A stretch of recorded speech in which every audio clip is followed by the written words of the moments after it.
안녕하세요. 저는 아들, 딸 다 시집 장가 보내고 손자들 보는 낙으로 살고 있는 60대 여성입니다. 요즘에는 손자들 보는 것 말고도 제게 사는 낙이 하나 더 생겼는데요. 바로 이 채널에서 여러분이 보내주시는 사연을 듣는 겁니다. 이만큼 나이를 먹다 보니 제 또래 친구들 만날 일이 자연히 적어져서 사는 얘기 듣기도 쉽지 않은데, 여기선 얼굴은 모르지만 가까운 지인보다도 속속들이 살아가는 이야기를 들을 수 있어서 좋아요. 제가 원래 남들 이야기 듣는 걸 좋아하기도 하고요. 그동안 이 채널을 통해 사연 듣는 재미를 쏠쏠하게 봤는데 저만 입국 다물고 있는 건 예의가 아니지 싶어 오늘은 제 사연을 한번 보내봅니다. 제가 자식이 넷이에요. 아들이 둘, 딸이 둘. 남들이 들으면 다복하다 하지만 사실 저희 아이들 세대에서 사남매가 흔치 않지요. 그런 아들, 딸들 다 출가시키다 보니 당연히 이런저런 사건도 많았습니다. 그 중에서도 오늘 들려드릴 이야기는 별난 저희 둘째 며느리 이야기입니다. 가장 먼저 출가를 시킨 아이는 첫째인 아들 녀석이었습니다. 근 며느리는 대학 때부터 아들과 오래 연애를 하다 결혼했기 때문에 결혼 전부터 이미 교류가 꽤 있어 왔습니다. 사돈 내외도 결혼 이야기가 나오기도 전에 일찍이 뵌 적이 있었고요. 두 아이 모두 성격이 무던하게 걸리는 것이 없었기 때문에 결혼 이야기도 술술 잘 진행이 되었습니다. 지금도 큰 탈 없이 조용하게 손자들과 잘 살고 있고요. 약간의 잡음 아닌 잡음이라 친다면 그 두 아이들 때문이라기보다는 저 때문에 생긴 일이 하나 있었죠. 엄마, 내가 괜히 조카들 본다고 사서 고생하지 말랬지? 오빠네는 시터도 쓰는데 왜 자꾸 혼자서 조카를 보겠다고 고집을 피우는 거야? 아니, 난 이렇게라도 안 하면 손자 보기가 힘드니까. 큰아들 내외는 맞벌이 부부였습니다. 그런 고로 둘이나 되는 손자를 부부끼리만 키우는 건 무리였어요. 큰 손자 때부터 당연히 돌보미분을 고용해 아이들 육아를 분담하고 있었습니다.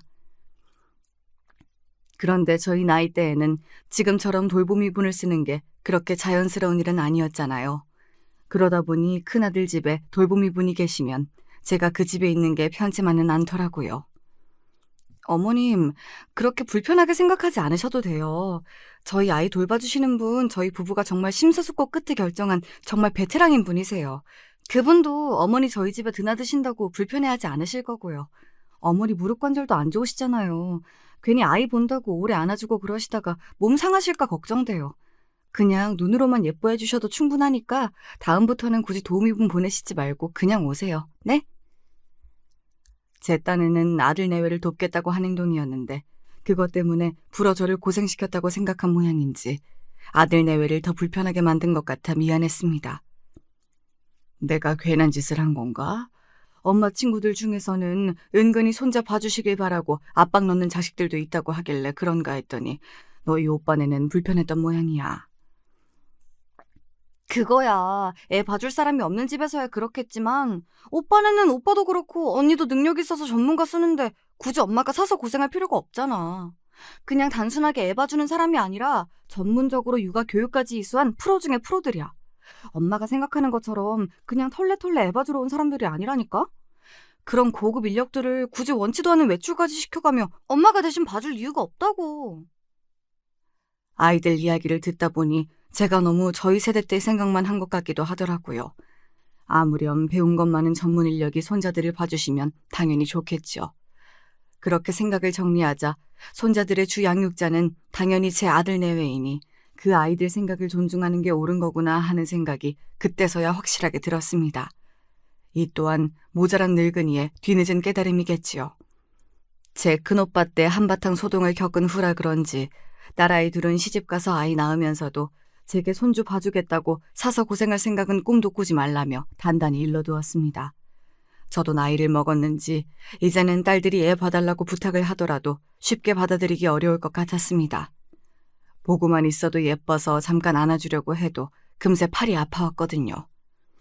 육아도 참 젊을 때나 하는 거지 나이 먹어 할 짓이 아니라는 생각이 들어 조금 서글퍼지기도 했습니다.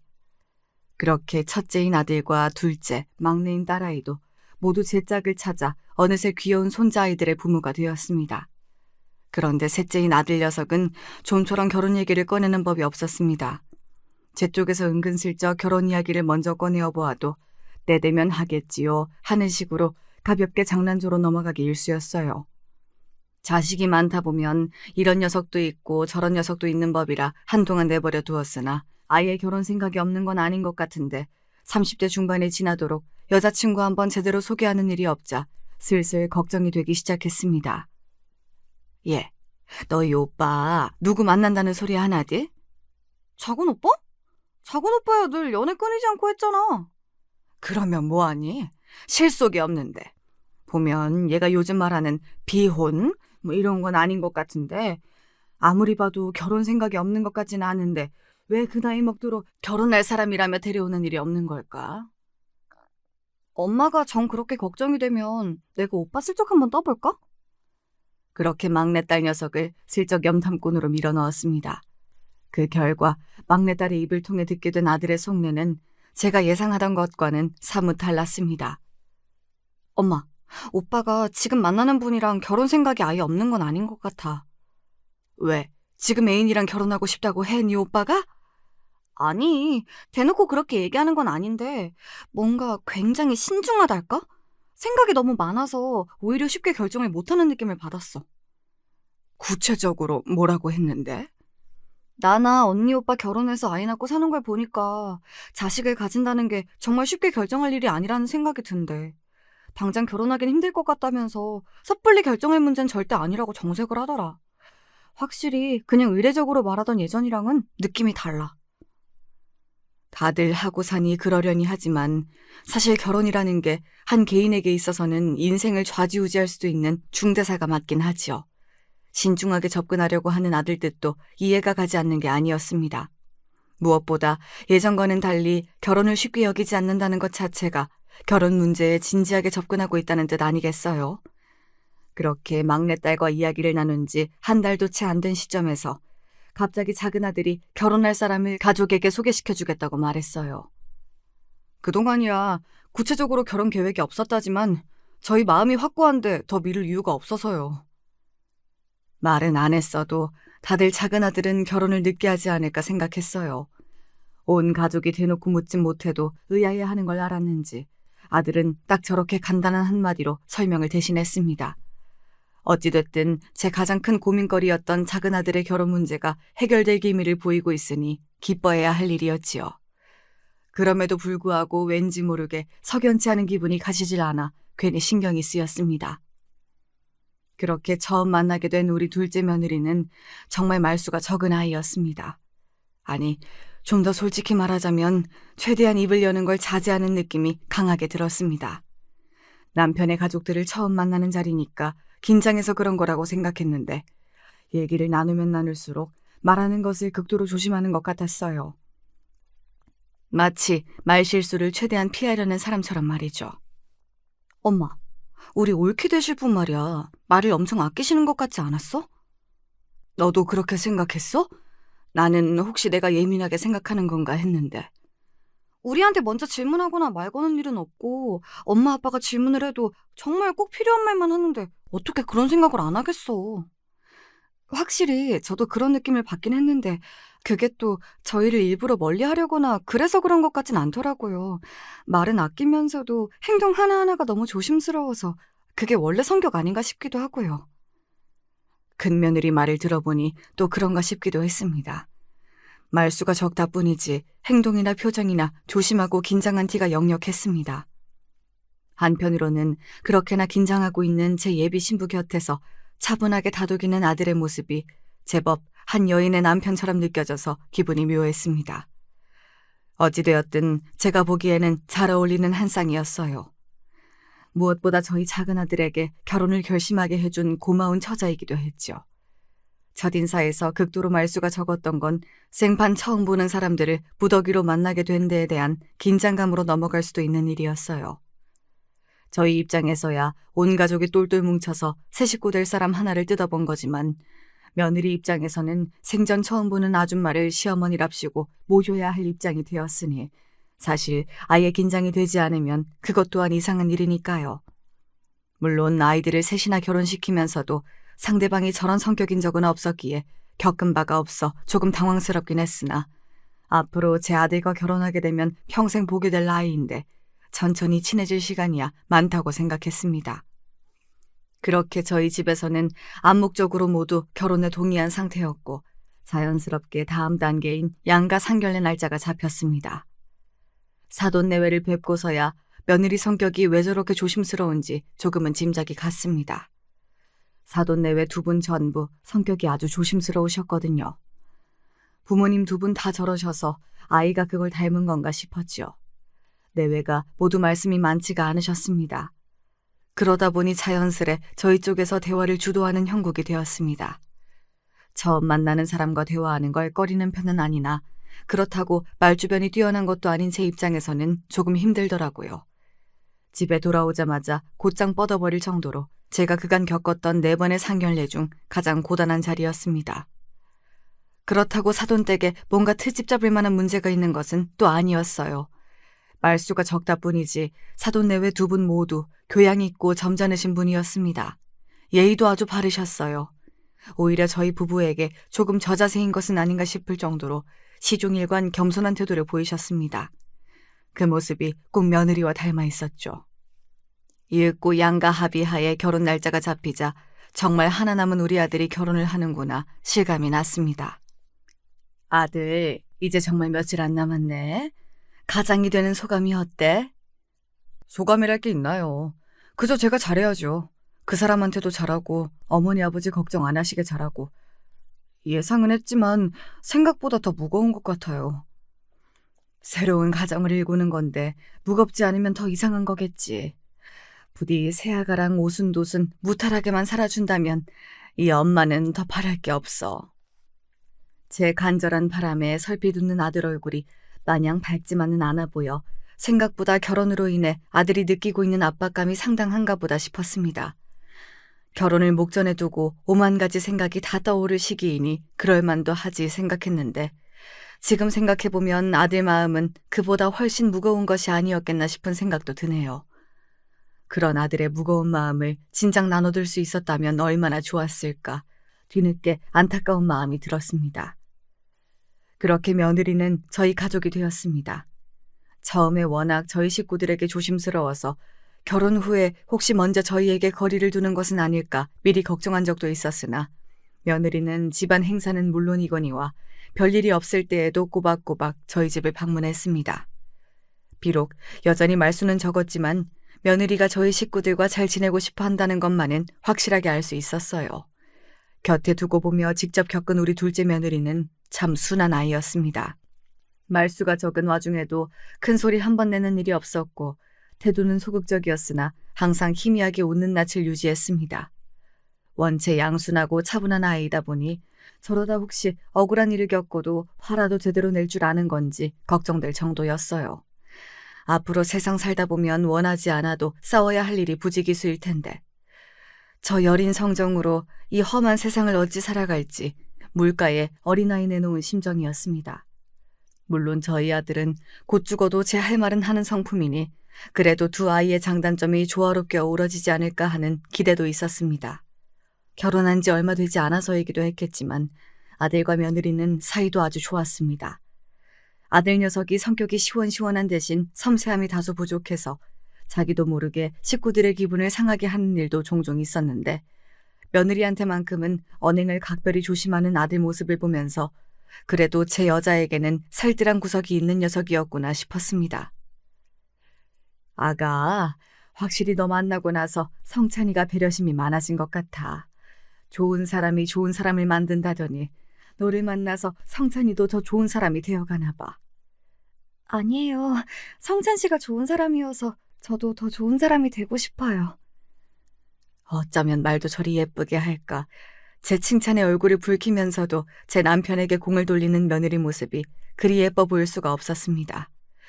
역시 살면서 정을 안 들일 수는 없는 노릇인지 저 대면에서 걱정했던 마음은 온데간데 없고 작은 며느리 역시 제가 품고 보듬어야 할 새로운 자식으로 제 마음속에 들어왔습니다.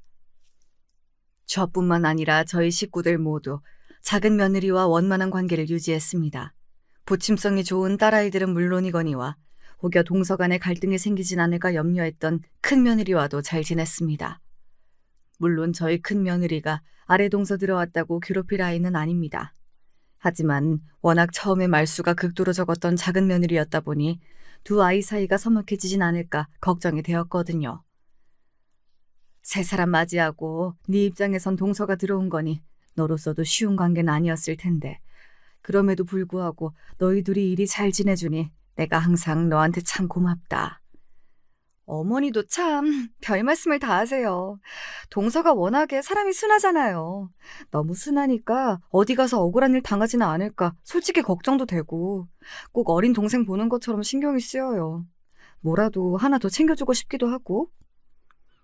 다른 집에서는 동서간 시집살이 때문에 집안이 쑥대밭이 되기도 한다던데 며느리 둘을 다 저리 착한 아이들로 맞이한 내가 참 복이 많은 사람이구나 감사한 마음이 들었습니다. 이제 작은 아들 내외 사이에서 손자만 본다면 더할 나위가 없을 거라 생각했어요. 그렇게 작은 아들 내외가 결혼한 지 1년도 되지 않아 온 가족이 기다리고 기다리던 기쁜 소식이 찾아왔습니다. 바로 작은 며느리의 임신 소식이었죠. 벌써 다른 새 아이들을 통해서 손자들을 여럿 본 적이 있습니다만 어째 손자가 들어섰다는 소식을 들을 때마다 그리 기쁜지 모르겠습니다. 저도 몰랐는데 저한테 자손 욕심이 있었던 모양입니다. 애초에 작은 아들 녀석의 결혼이 이르지 않을 거라 생각했기에 녀석을 통해 손자 보기가 쉽지 않을 거라 생각했는데 결혼한 지 1년도 되지 않아 떡하니 손자를 안겨주게 된 작은 며느리에게 정말 고마웠어요. 요즘은 너희 아이 태어날 생각만 하면 내가 너무 설레어서 잠이 잘 안 올 지경이야. 너희들 닮은 아이면 또 얼마나 예쁘겠니? 신이 나서 말하는 저를 보며 작은 아들이 미소를 지었지만 얼굴의 그늘을 감추기에는 역부족이었습니다. 그제야 내가 너무 내 기분에 취해서 떠들었구나 싶었죠. 왜? 막상 아빠가 된다고 생각하니까 생각이 많아졌어? 안 그러려고 노력은 하는데 솔직히 이래저래 마음이 복잡하네요. 아이가 잘 커줄지도 걱정이고 안 그래도 체력도 별로 안 좋은 저 사람이 출산을 무사히 잘 이겨낼지도 걱정이고 자꾸 안 하던 걱정을 사서 하게 돼요. 늘 서글서글하니 시원한 성격의 작은 아들답지 않은 말이었습니다. 아들 말을 듣고 보니 내가 너무 시어머니 입장에서만 작은 며느리의 임신 소식을 대한 게 아닌가 싶더라고요. 그 아이가 정말 내 배 아파서 낳은 자식이었더라면 당연히 내 아이 몸 상태부터 걱정을 하는 게 맞는 거였을 텐데 나도 어쩔 수 없는 시어미인가 보다 싶었습니다. 한편으로는 제 아이 임신 소식에도 제 차부터 걱정하는 아들 모습에 이제 녀석이 정말로 어른이 되었구나 싶었어요. 그래, 출산이라는 게 여자 몸에 결코 쉬운 일이 아니지. 그래서 임신했을 때 남편 역할이 중요한 거야. 평소보다 몸도 마음도 약해지기 쉬운 시기니까 감정적으로 부딪힐 일이 생기더라도 네가 조금 더 참아주고 조금 더 받아줘야 해. 우리 아들 잘할 수 있지? 끄덕끄덕 고개를 조아리며 제 조언을 새겨듣는 아들 모습을 보니 굳이 내가 걱정하지 않아도 알아서 잘하겠다 싶더라고요.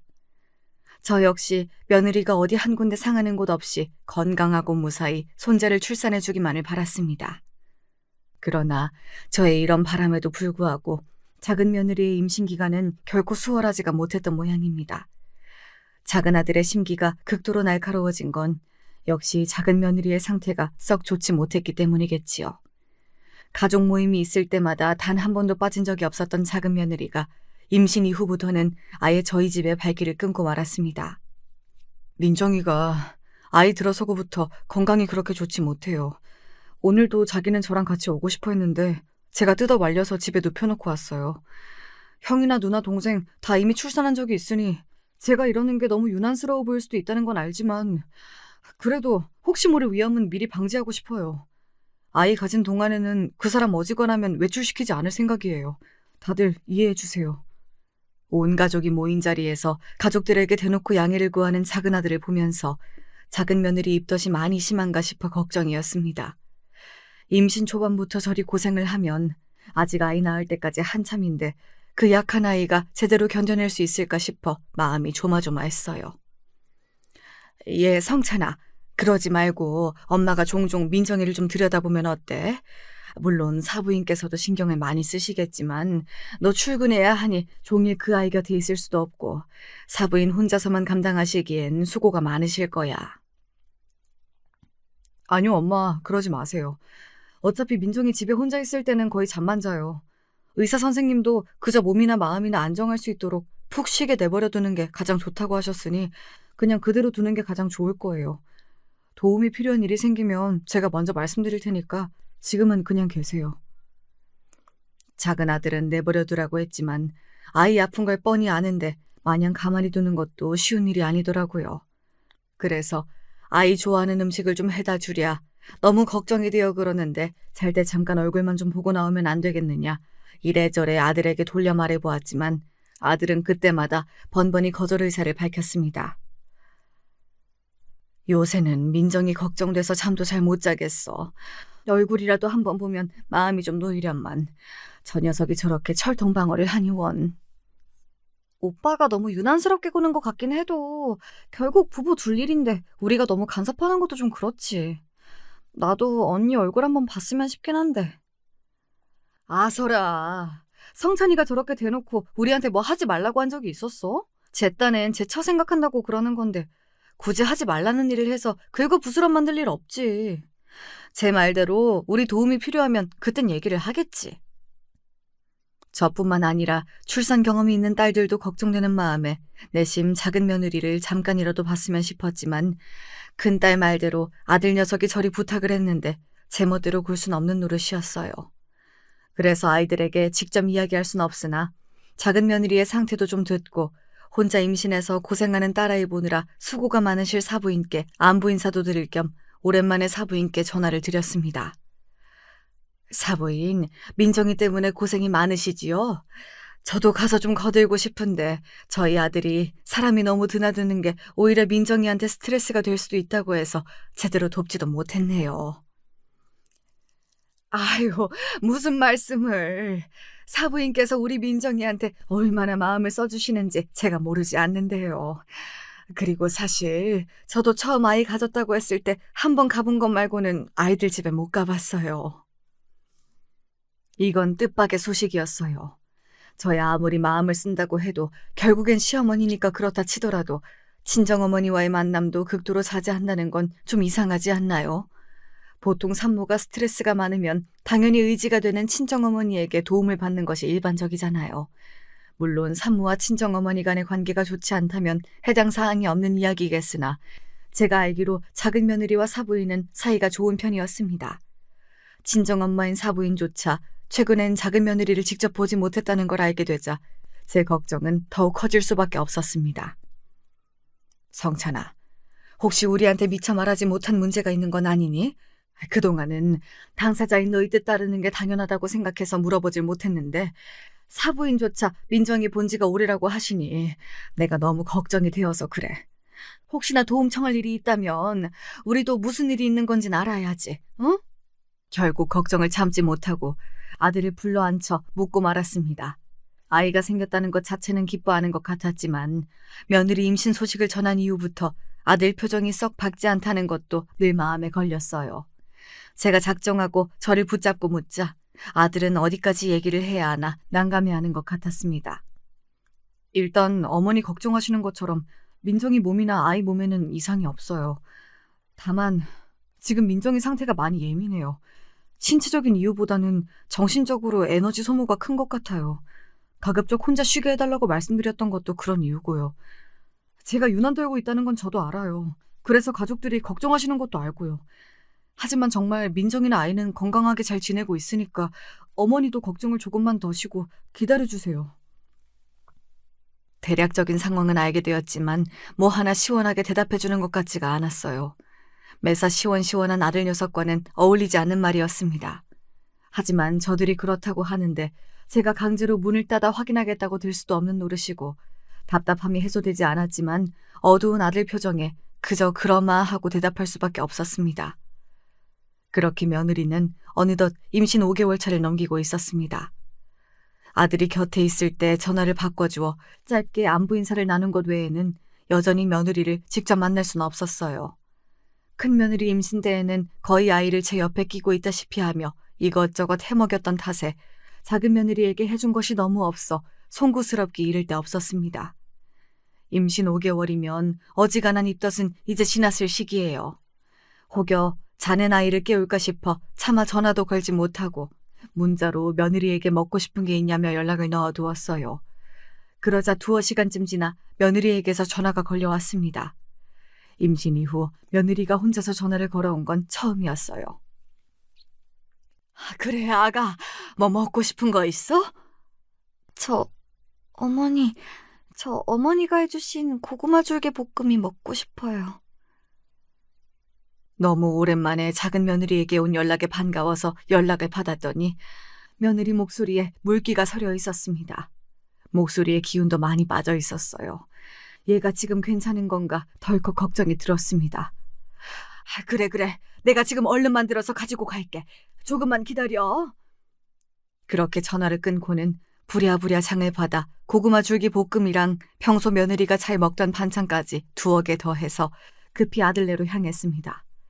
사실 간만에 보는 거라 음식을 더 바리바리 해가고 싶은 마음이 굴뚝 같았으나 울먹이던 며느리 목소리를 떠올리니 일단 아이 얼굴을 먼저 확인하는 게 우선이었습니다. 그렇게 몇 달 만에 며느리 얼굴을 본 저는 그만 아연실색해서 입이 떡 벌어지고 말았습니다. 세상에, 민정아, 너 살이 왜 이렇게 빠졌어? 며느리는 임신하기 전보다 너무 살이 내려 있었어요. 보기 좋게 볼살이 잡혀있던 얼굴에 살이라고는 한 점도 없었습니다. 부른 배를 보지 않는다면 임산부라고는 생각하기 어려울 정도의 몰골에 저는 기가 턱 막혔습니다. 분명 아들은 며느리 건강에는 이상이 없다고 했습니다. 그런데 사람이 건강에 이상이 없는데 저렇게 살이 빠질 수가 있는 건가요? 아들이 말리더라도 한 번은 며느리를 보러 와야 했다며 저는 뒤늦게 뼈아픈 후회를 했습니다. 지금 저 보이는 게 그다지 좋아 보이지 않는다는 건 알지만 정말로 건강엔 이상이 없어요. 지금은 잦아들었지만 워낙 입덧이 심하기도 했고 임신하고 가리는 음식도 많아졌고요. 지금은 아이 때문이라도 억지로라도 더 먹으려고 노력해요. 정말로 걱정 안 하셔도 돼요. 제가 거의 경악하다시피 저를 바라보자 평소 말 수가 없던 아이가 어떻게든 저를 안심시켜 보겠다고 주절주절 이야기하기 시작했습니다. 며느리를 처음 만난 이래 한꺼번에 저렇게 많이 말한 건 아마 처음이었을 겁니다. 내가 너무 무심했다. 아무리 성찬이가 말렸어도 상태 확인은 한번 했어야 하는 건데 내가 너무 무심했어. 그러지 마세요, 어머니. 제가 성찬 씨한테 부탁했어요. 혹여나 제가 예민해서 아이한테 안 좋을까 봐. 제가 유난스러워 그런 거예요. 성찬 씨 혼내지 마세요.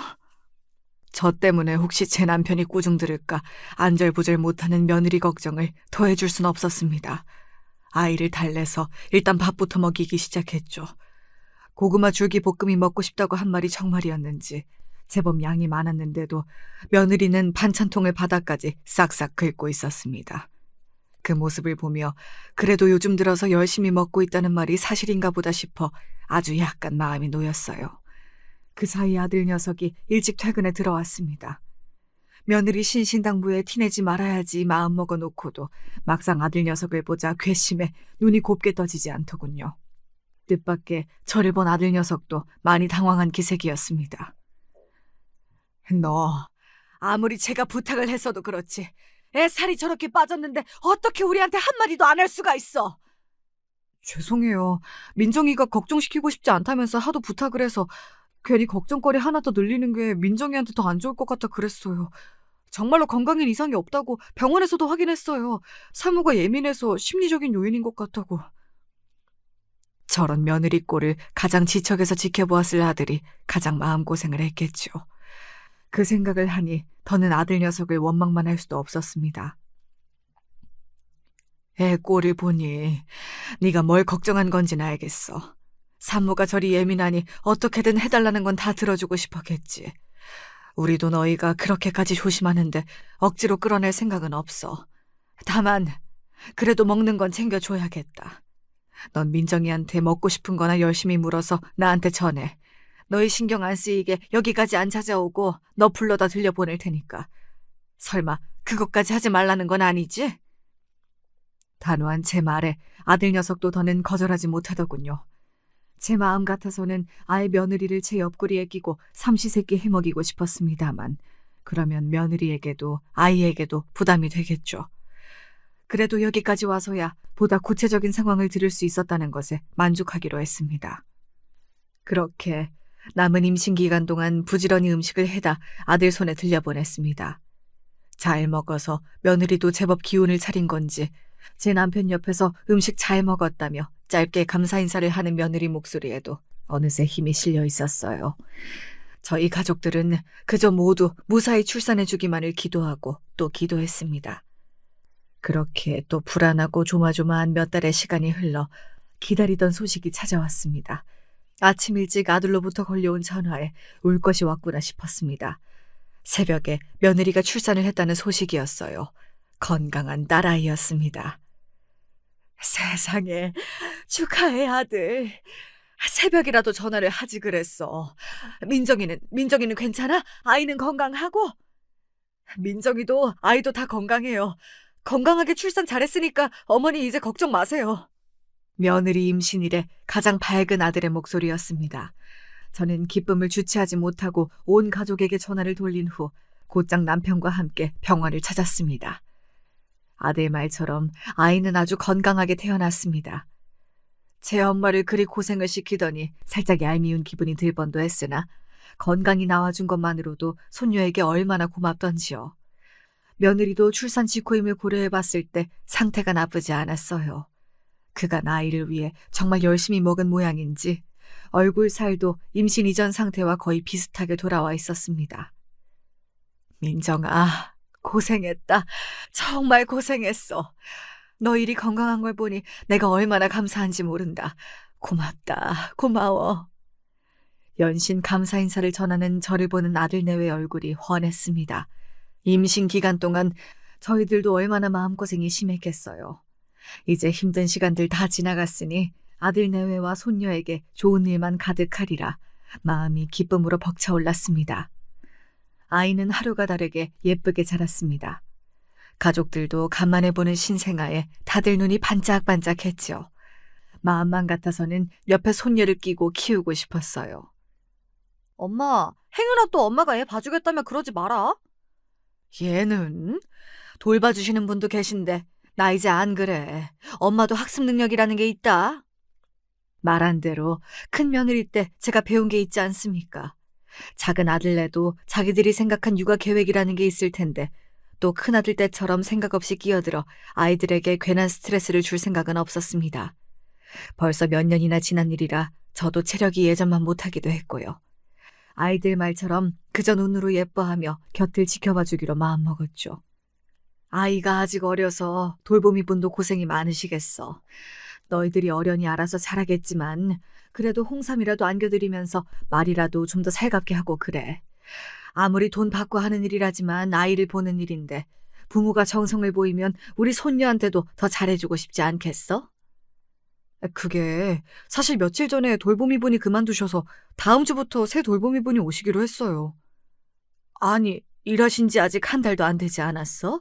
무슨 일로 이렇게 갑자기 그만두신대? 집안 사정이라고 하셔서 저희도 자세한 건 몰라요. 그래도 새로운 분이 빨리 구해져서 다행이죠. 아들 말대로 사람을 빨리 구한 거야 다행이지만 돌보미 분이 너무 자주 바뀌는 건 아이한테 별로 좋지 않은 건 아닌가 싶었어요. 하지만 그때만 해도 부모인 아들 내외가 어련히 알아서 잘 하겠지 했습니다. 어머니, 아무래도 동선의 돌보미 분이 또 바뀐 것 같아요. 또? 저번에 사람 바뀌었다고 한 지 아직 석 달도 안 된 것 같은데. 예, 이렇게 돌봐주시는 분이 금세 바뀌는 게 맞는 거니? 저희는 중간에 일하시는 분 사정으로 한 번 그만두신 것 말고는 아이들 어린이집 갈 때까지 사람이 바뀐 적이 없어서 그쪽도 사정이야 있겠지만 그렇다고 이렇게 사람이 자주 바뀌는 건 아닌 것 같아서 어머니께 말씀드리는 거예요. 사실 도련님도 돌보미 분 그만두신 건 별로 알리고 싶지 않았던 것 같은데 제가 통화하는 걸 우연히 듣게 돼서요. 아이가 이제 돌을 넘겨 아장아장 걸음마를 시작할 시기였습니다. 제가 알고 있는 것만 벌써 그만둔 돌보미 분은 4명이 좋게 되었어요. 이번에도 큰 며느리가 우연히 듣지 않았다면 사람이 바뀌었다는 것을 몰랐을 테니 그 사이에 몇 명이 더 관두었을지 모를 일이었습니다. 저렇게 사람이 많이 바뀌게 되면 동선의 집에 별 문제가 없다 하더라도 일하시는 분들 사이에서 얘기가 돌 수밖에 없거든요. 그 사람들도 굳이 문제의 소지가 있는 곳으로 갔다가 금방 그만두게 되면 손해이니까요. 저도 동사한테 물어보고 싶은데 애엄마들 사이에서 민감한 문제라 혹시 어머님이 기회 봐서 한번 물어봐 주실래요? 큰 며느리 딴에도 걱정이 많았던 것 같습니다. 저 역시 제 아들 며느리와 손녀일인데 걱정을 안 할 수가 없었죠. 고된 임신 기간 거치고 이제 잘 살 일만 남아있다 생각했는데 뜻밖의 걱정거리가 생기자 혹시 이 녀석들이 또 우리에게 숨기는 게 있는 건 아닌가 의심스럽기도 했습니다. 그러던 와중에 작은 며느리로부터 뜻밖의 연락을 받게 되었습니다. 어머니, 정말 죄송한데 제가 급히 회사로 나가봐야 할 것 같아서요. 도우미분도 오늘은 시간이 안 된다고 하셔서 정말 죄송한데 우리 현아 좀 2-3시간만 봐주실 수 없을까요? 작은 아들 내외에게 그간 단 한 번도 아이 봐달라는 부탁을 받아본 적이 없었기에 얘가 급한 일이 생겨도 단단히 생겼구나 싶었어요. 시어미에게 못할 말을 한 것도 아닌데 쩔쩔매며 부탁하는 며느리가 안쓰럽기도 했고요. 그래서 단번에 그러마 승낙을 했습니다. 그렇게 제가 아들네 도착하자마자 며느리는 불이 나게 회사로 향했습니다. 임신 이후부터 휴직을 한 걸로 알고 있는데 급히 처리할 일이 생긴 모양이다 했지요. 손녀를 보러 올 때면 항상 아들 내외가 함께 있거나 돌보미 분이 계셨기 때문에 손녀와 단 둘이 남겨진 건 처음이었습니다. 낯을 가리지 않아 제 할미를 보며 빵긋 웃는 손녀를 보자 금세 마음이 뿌듯해졌습니다. 마침 요즘 걸음마 연습을 하고 있다고 하니 오늘은 할미가 시켜주마 했죠. 통통하게 살이 오른 다리로 서툴게 한 발 두 발 걷는 손녀를 보자니 귀여워서 콱 깨물어주고 싶었습니다. 그렇게 한 20여 분 아이 손을 잡고 걸음마 연습을 했을까. 제 딴은 무리가 되었는지 아이가 졸려서 칭얼대기 시작했습니다. 아이를 재워두고 나니 이제 뭘 해야 할까 싶더라고요. 금방 깊이 잠이 들었으니 앞으로 1시간은 시간이 비는데 아들 내외 고생을 좀 덜어줄 만한 게 뭐가 있을까 싶었습니다. 마침 냉장고에 식재료가 가득하길래 손녀에게 처음으로 할머니표 아기 간식을 맛보여줘야겠다 싶었죠. 그냥 자네 나이나 잘 들여다보고 있을 것을 나중에나 후회를 하게 되었지만요.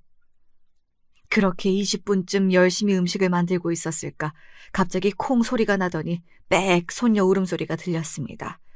깊이 잠든 줄 알았던 아이가 깨어나 저 혼자 일어나겠다고 뒤뚱거리다 그만 넘어진 거였어요. 화들짝 놀란 제가 급히 뛰어갔지만 이미 사건은 일어난 뒤였죠.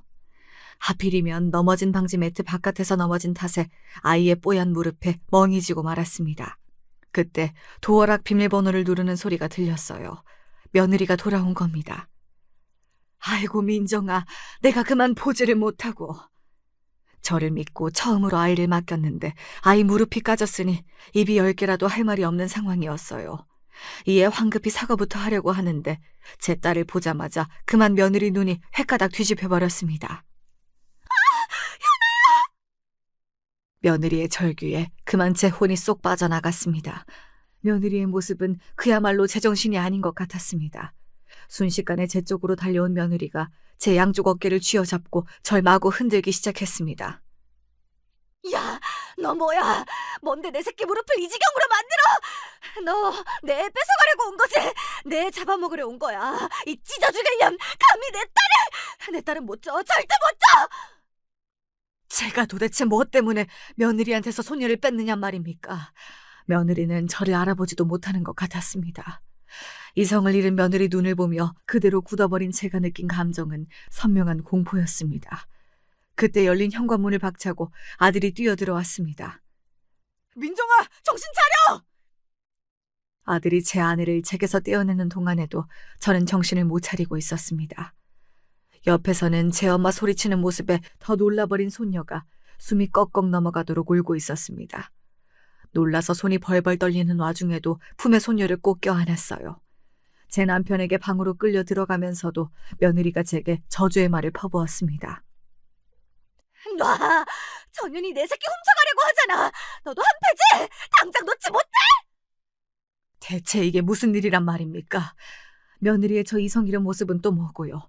그걸 익숙하다는 듯 떼어내 방에 가두는 제 아들 녀석은 또 대체 혼란스러운 상황에 심장이 입 밖으로 튀어나오는 것 같았습니다. 대체 제가 왜...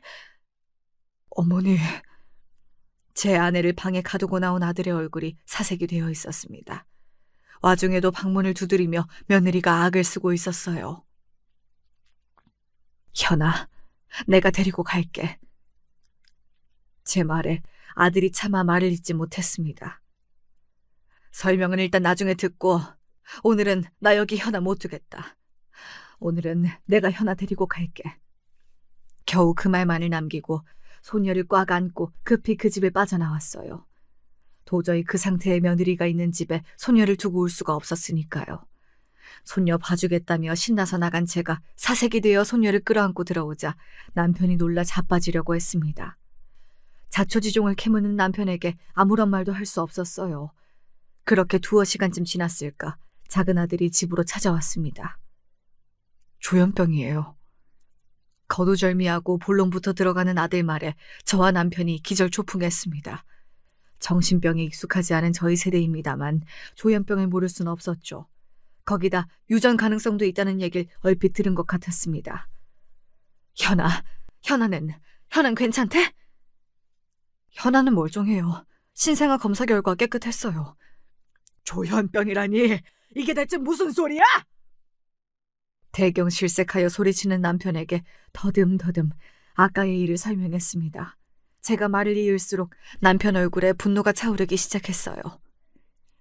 감히 이렇게 큰 하자를 숨기고 우리 집에 들어와! 이건 기만이야! 아버지! 그 사람 잘못 없어요. 그 사람은 저랑 결혼 못한다고 했는데 제가 책임지겠다며 결혼하자고 고집 피운 거예요. 그러니까 잘못은 저 혼자 한 거예요. 말이 되는 소리를 해라. 걔도 걔지만 너도 생각이 있는 놈이냐? 당장 네 엄이 당한 일을 생각해봐라. 현아한테 그러지 않는다는 보장이 있어? 이런 괘씸한, 어떻게 제 딸이 이런 하자품인 걸 알면서 속이고 결혼을 시켜?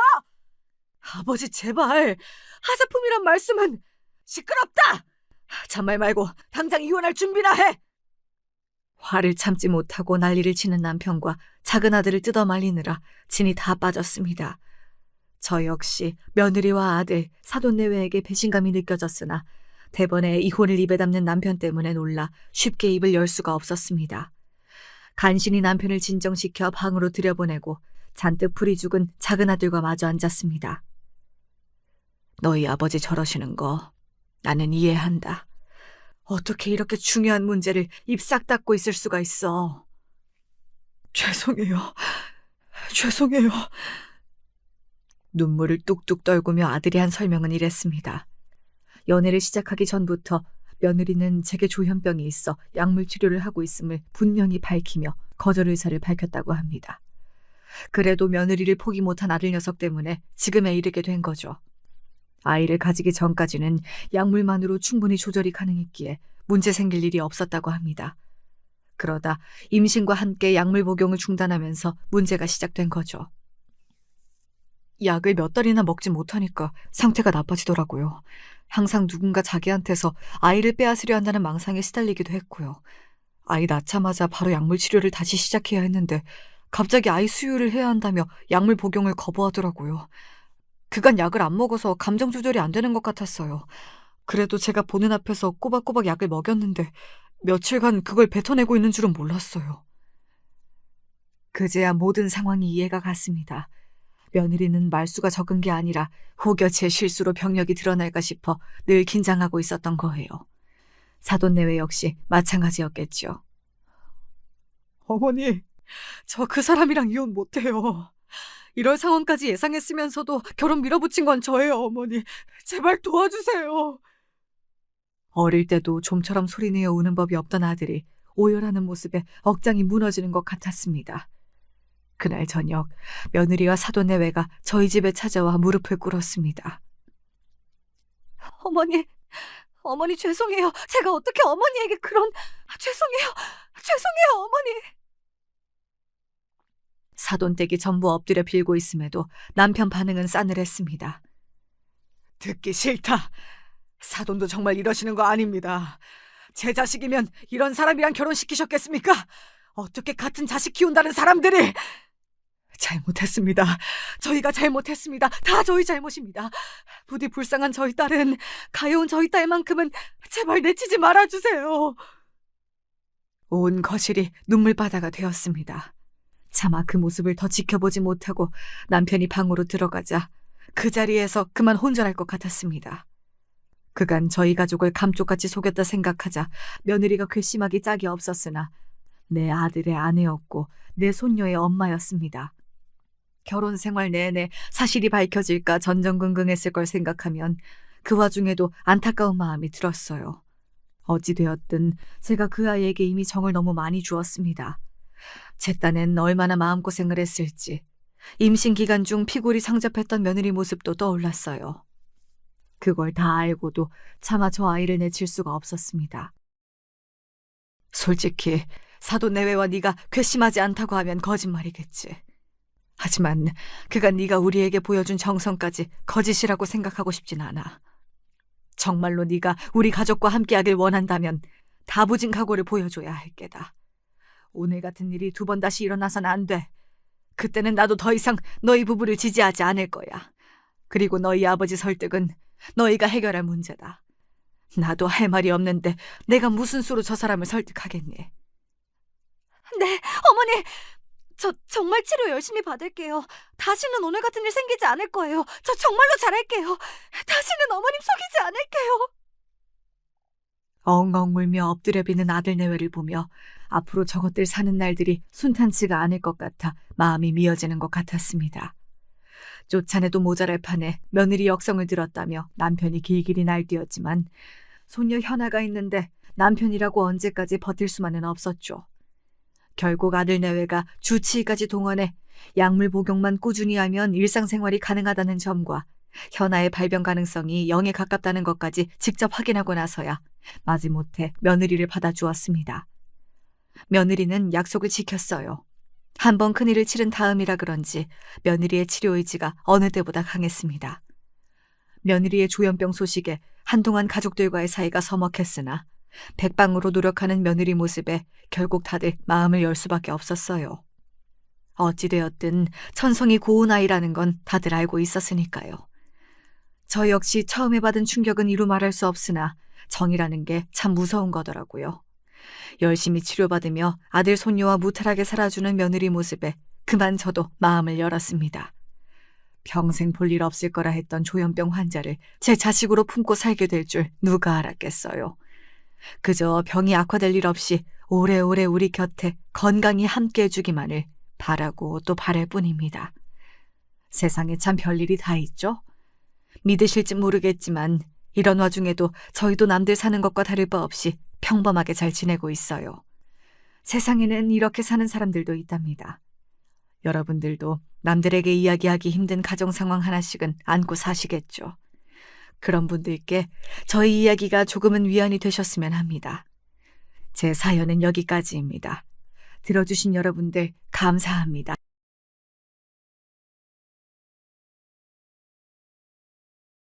안녕하세요. 사연에 빠지다 계신 여러분.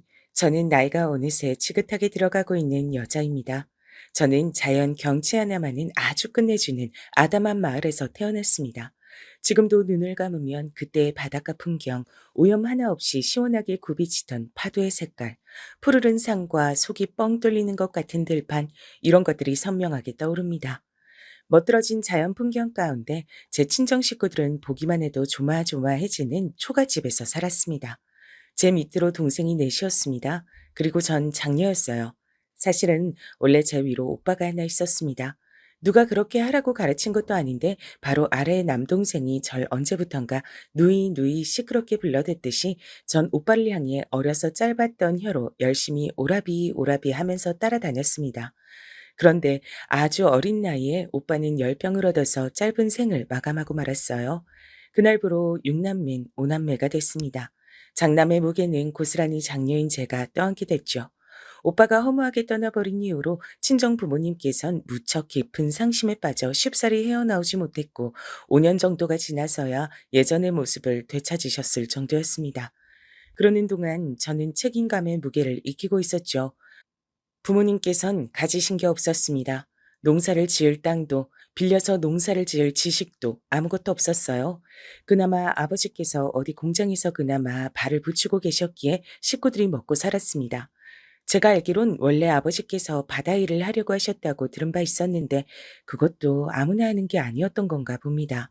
여러 가지 사정이 있었겠으나 일단은 적성에 무척이나 안 맞으셨던 게 문제였을 거예요. 고기잡이 일을 영영 등지셨으니 집에서 먼 공장까지 다니실 수밖에 없었던 것이죠. 딸린 입들이 많으니 아버지께선 쉬는 날 없이 일을 다니셔야 했으나 그래도 꾸준히 돈 나올 구석이 있다는 점에서 그때까지만 해도 저희 친정 식구들이 그런대로 걱정 없이 잘 살았던 듯 싶습니다. 비록 가난해도 굶어 죽진 않았고 서로를 보며 웃을 수 있던 화목한 가정이었어요. 아버지의 형제로는 큰아버지 그리고 고모가 계셨습니다. 셋 중에 친정 아버지께서 막내였기에 큰아버지와는 나이 차이가 상당했습니다. 그 시절에 자식이 꼴랑 3남매가 다였냐고요? 그렇게 드문 경우였을 리는 없었죠. 원래는 7남매였다고 합니다. 하지만 다 일찍 병을 얻어서 명을 달리했고 셋만 남았던 거예요. 지금의 시대에선 상상도 못할 비극이죠. 제 신장과 비교해서 가늠을 해보자면 친할머니께선 150대 초반 정도셨으니 젊으셨을 적엔 아마 155cm 정도나 되셨을 것 같아요. 뼈대 자체가 통뼈라는 단어와는 궤를 달리하시는 분이었는데 칠남매를 홀로 낳으셨다는 것, 그리고 안 해보시는 일 없이 닥치는 대로 다 하며 사셨다는 것이 그저 대단하실 따름이었습니다. 옛날에 그 언젠가 부잣집 내외가 나한테 찾아와선 곧 외국으로 떠날 계획이 있는데 혹시 내 자식들 중에 하나를 자기네들이 키우도록 내줄 생각이 없느냐고 물어왔었지. 외국으로 함께 데려가서 키워주겠다고 했었어. 그때가 평생에 빚을 만드는 재주밖에 없었던 네 할아버지가 젊은 나이로 그만 덜컥 죽고 난 뒤였는데 7이나 되는 자식들과 남겨진 나의 딱한 사정을 듣고 그랬었는지 어땠는지 하여간 난 그것까진 알 길 없었지. 다만 이역만리 외국 땅으로 내 자식 보내놓으면 평생 보지도 못하고 그저 가슴속으로 그리워할 것만은 알아서 절대 안 된다고 고개를 가로저었단다. 그게 후회로 남을 줄 알았더라면 하나를 보냈을 텐데. 하나가 뭐야, 혹시 둘은 안 되냐고 그 이들의 발밑에 엎드려서 빌고 또 빌었을 텐데. 그때 내 자식을 보냈더라면 병에 걸려 죽지 않고 살아남았을 거란 생각을 나는 지울 수가 없단다. 저의 친할머니께선 과거의 일화를 두고두고 안타까워하셨습니다. 자식이 7이나 되는 상황에서 남편을 잃은 것도 허무하고 눈앞이 깜깜한데 자식을 남의 집에다가 그것도 외국으로 보내야 한다는 게 너무 말도 안 되는 일로 느끼셨을 거예요. 그래서 전 친할머니께서 내리신 그때의 결정, 당시의 심정이 10분 이해가 갔습니다. 그러나 그때로부터 오래 지나지 않아 병으로 자식들을 줄줄이 잃게 되셨고 친할머니께선 슬픔에 잠기실 새도 없이 가난을 저주하시며 닥치는 대로 몸이 부서져라 일을 하시기 시작하셨다고 합니다. 할머니의 헌신 덕분에 큰 아버지, 고모, 그리고 제 친정아버지께선 살아남으셨던 거라고 생각해요. 충청도에서 경상도로 넘어가는 지역, 그곳에 큰아버지께서 살고 계셨고 그 댁에서 친할머니를 모셔왔습니다. 그러나 큰아버지께서 갑자기 교통사고로 돌아가신 것도 모자라 그 댁의 사정이 무척 어려워져서 할머니께서 저희 집으로 오시게 됐죠. 고모께선 당신의 시댁에서 결혼하신 이후로 쭉 얹혀 살고 계시던 때였기에 선택지란 저희 집밖에 없었습니다. 저는 할머니를 무척 좋아했고 따랐습니다. 왜냐하면 할머니께선 당신의 아들만 아끼실 줄 아셨던 게 아니라 당신의 며느리와 현명하게 공생하는 법을 아셨으며 손녀와 손자를 구분 없이 예뻐해 주셨기 때문입니다. 또한 삶의 모든 희로애락이 담겨 있었던 할머니의 인생 얘기를 듣는 건 저의 즐거움이었어요.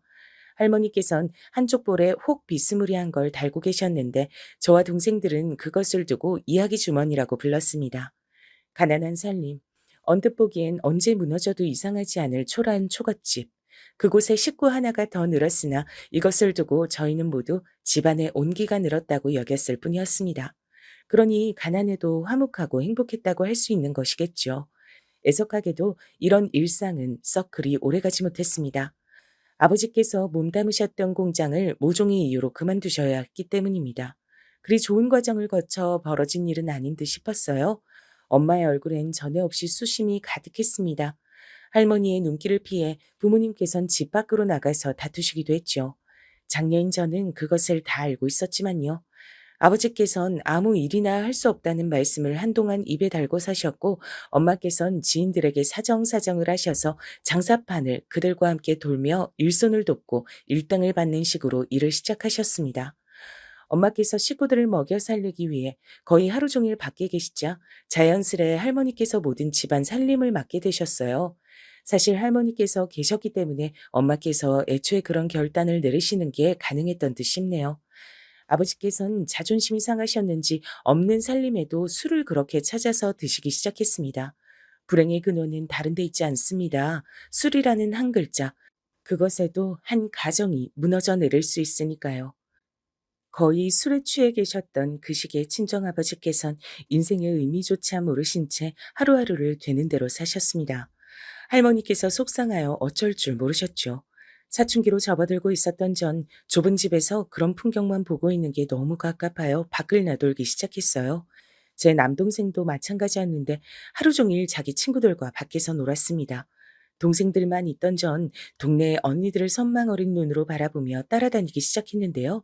그 당시엔 왜 그렇게 서너 살만 더 많아도 듬직한 것처럼 보였었던지 모를 일입니다. 제가 유달리 선망했던 동네의 가장 끝집에 살았던 언니도 그랬죠. 지금 생각해보면 그 언니도 참 어렸는데 당시엔 듬직하게 느껴져서 인생의 선배를 대하듯 제가 그리 굴었습니다. 그래서 그 언니도 절 유독 귀엽게 여겨줬죠. 집 밖을 나도는 절 안쓰러이 여겨준 존재기도 했고요. 어느새 심적으로 많이 의지하게 되었던 때 그 언니는 훌쩍 동네를 떠나버렸습니다. 조짐이었다고 한다면 떠나기 며칠 전에 이런 일이 있기야 했었죠. 자, 이거 내가 직접 만든 인형인데 너 줄게. 세련된 모양은 아니지만 그럭저럭 쓸만하게 생겼어. 아, 언니, 고마워요. 이걸 정말 나를 주신다고요? 안 망가뜨리고 동생들에게 안 뺏기고 잘 간직하면서 가지고 놀게요. 천 가지 등을 모아서 실로 끼워 만든 손바닥보다 조금 큰 인형이었어요. 형편상 저는 선물이란 것을 거의 못 받아보고 산 아이였습니다. 특히 동생들에게 많이 양보하고 살아야 했고요. 그러니 얼마나 기뻤던지 몰라요. 그랬건만 그게 아마 이별의 선물이었던 건가 싶습니다. 슬픔에 빠진 저의 귀에 동네 아주머니들의 쑥덕거림이 들려왔었죠. 어디 무슨 공장에 일을 하러 아예 들어갔다고 하던디? 응? 아니요. 서울로 갔다는 거 못 들었슈? 어디 떵떵거리며 사는 부잣집에 식모살이로 갔겠지. 내가 생각하기로는 그려.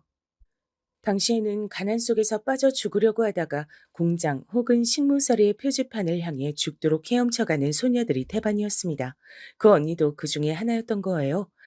그 언니가 어디를 갔는지 하는 것보다 앞으로 영영 볼 수 없게 됐다는 것이 서글플 따름이었습니다. 여전히 아버지께선 정신을 차리지 못하고 계셨고 엄마께선 늘 피골이 상접해 계셨습니다. 친할머니께선 답답한 가슴을 치시면서도 당신의 손주들을 살뜰히 보살피고 계셨죠. 아무리 부모가 숨긴다고 해도 불화를 자식이 모를 수가 없었습니다. 진작에 제 동생들도 눈치를 채고 있었고 언제부터인간 얼굴에는 눈치를 보며 분위기를 살피는 기운들이 내려앉아 있었어요. 너무 속상하더라고요. 미숙했던 절 대신해서 친할머니께서 힘을 내셨었죠. 손주들을 위해 이야기 주머니를 아낌없이 개방하곤 하셨습니다. 비록 당신의 성함 석자도 적는 것을 헷갈려 하시던 까막눈이셨으나 천생 이야기꾼이셨어요. 타고난 재치가 좋으셨고 영민하신 분이었습니다. 뻔한 이야기도 재밌게 풀어주셔서 어둡고 추운 밤을 동생들은 키득키득 웃으며 보낼 수 있었어요. 그런 할머니께서 돌아가셨을 때 세상이 무너지는 듯 했습니다. 평생토록 고생을 해오셨으면서 도무지 쉴 줄을 모르셨던 친할머니께선 당신의 며느리에게 늘 미안한 마음을 가지고 계셔서 매일을 부지런히 움직이며 지내셨어요. 산과 들판을 가리지 않고 매일 다니셨을 정도셨고 눈이 좋으셔서 먹을 것들을 곧잘 발견하여 캐곤 하셨습니다. 그것으로 반찬을 했죠. 바닷가 역시도 할머니의 앞마당이나 다름없었습니다.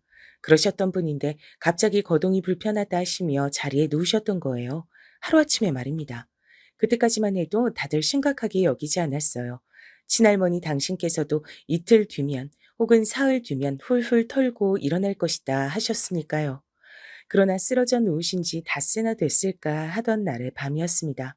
제가 곁에 꼭 붙어서 꼬박꼬박 졸고 있는데 조심스러운 손길로 절 깨우셨어요. 얘야, 네가 맨날 몰래 만지작거리는 거 그거 얼른 가져와 봐라. 네? 할머니 어떤 거요? 설마 제 인형이요? 그래, 그거 말이야. 가져와 봐라. 그리고 불 좀 밝혀다오.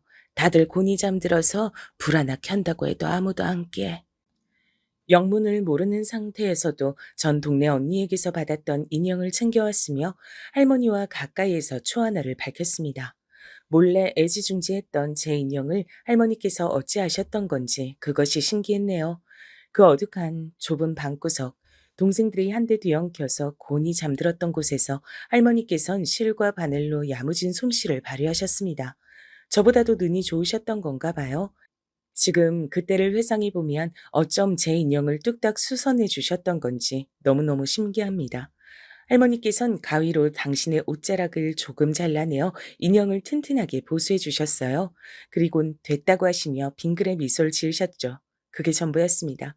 아무 일도 없었다는 듯 다시 자리에 누우셨어요. 전 온기가 깃든 인형을 품에 꼭 안고 기뻐하며 그 밤을 보냈습니다. 그게 바로 친할머니께서 저와 함께 보내신 마지막 밤이었습니다. 점심때가 지나서 할머니께선 갑자기 숨을 거두셨어요. 어머니, 어제까지만 해도 다음 주에 산을 오르실 거라고 그렇게 말씀하셨잖아요. 이렇게 갑자기 떠나시면 어떡합니까? 어머니, 죄송합니다. 제가 잘못했습니다. 제가 불효했습니다. 제가 천하의 불효자였습니다. 앞서 저승에 가 있던 형님께서 어머니를 보시고 깜짝 놀라실 텐데 막내 이 녀석이 어머니를 제대로 못 모신 거냐고 하며 절 욕하시겠죠. 저는 욕먹어도 쌉니다. 아버지께선 충격 속에서 한참이나 오열을 하셨습니다. 그렇게 비통해 하시는 모습은 아주 어릴 적에 오빠가 죽었던 이후로 처음 보는 것이었습니다. 영원히 술독에 빠져 정신을 못 차리실 것 같던 친정아버지께선 할머니께서 갑자기 돌아가신 것에 크게 죄책감을 느끼셨고 술을 점차 멀리하시기 시작하셨어요. 돈이 적게 벌리고 힘든 일이었지만 그런 것이라도 가리지 않고 다니기 시작하셨습니다. 아버지의 변화에 엄마께선 이걸 두고 친할머니께서 일으키고 가신 기적이라며 기뻐하셨어요. 전 동네 언니에 이어 제가 너무나도 크게 의지했던 친할머니께서 제 곁을 떠나신 것에 걷잡을 길 없는 슬픔을 느꼈습니다. 어리기 때문에 금세 해맑아지는 동생들이 부럽기도 했고 그런 태도가 얄밉기도 했던 것 같아요. 친할머니께서 돌아가시고 나서 생긴 집안 살림의 공백은 당연히 제가 채워야 하는 것이었습니다. 부모님께선 각자의 방식으로 돈을 버시느라 바쁘셨으니까요. 전 친정 부모님과 동생들 것에 빨래를 해야 했고 정신없이 밥을 차려내야 했습니다. 새벽같이 일어나서 아침밥을 차려야 할 때면 비몽사몽간에 정신이 잘 들지 않아서 제 뺨을 스스로 때리기도 해야 했어요. 밥을 하기 위해서 힘겹게 피워낸 불을 보며 전 연기 때문인지 아니면 다른 것 때문인지 모를 눈물을 매일 훔치곤 했습니다. 매일매일이 산더미 같은 할 일 투성이었죠.